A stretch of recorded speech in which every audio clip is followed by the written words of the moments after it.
Hi అండి, welcome to Sanitha garden. ఇదిగోనండి నా గార్డెన్లో తోటకూర చూసారా, ఈ యొక్క టబ్లో వచ్చిందండి. నేనైతే జమ్మలేదు, మరి గార్డెన్లో సాయిల్ అయి కలుపుతాం కదా, అప్పుడు పడి ఉంటుంది. మొత్తానికైతే చాలా బాగా వచ్చింది. నాకు కూరకు సరిపడి అయితే నాకు చాలా బాగా లేత కూర అండి, చాలా బాగుంది. ఇందులో నేను పచ్చిమిరప మొక్కలు నాటానమాట, అందులోనే ఇవి వచ్చేసినాయి అండి. ఇంకా ఇవి కూడా పెరగనిచ్చాను నేను. ఇవి చిన్నగానే ఉన్నాయి కదా పచ్చిమిరప మొక్కలని, చూసారా.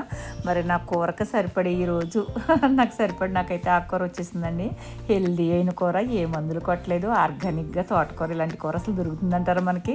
బయట అయితే ఖచ్చితంగా అయితే దొరకదండి, నేనైతే చెప్పగలుగుతాను. ఇది మన దొడ్లో మనకు పండిన వల్ల మనకి చాలా హ్యాపీ అనిపిస్తుంది. హెల్త్కి కూడా చాలా చాలా చాలా మంచిది మాట.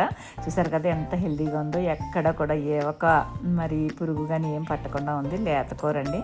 మరి ఈరోజు నేను ఇది కర్రీ చేద్దామనేసి హార్వెస్ట్ చేసుకున్నాను అనమాట. సరేనా, మీరు కూడా చూసి ఆనందించండి. ఉంటానండి, బాయ్ అండి.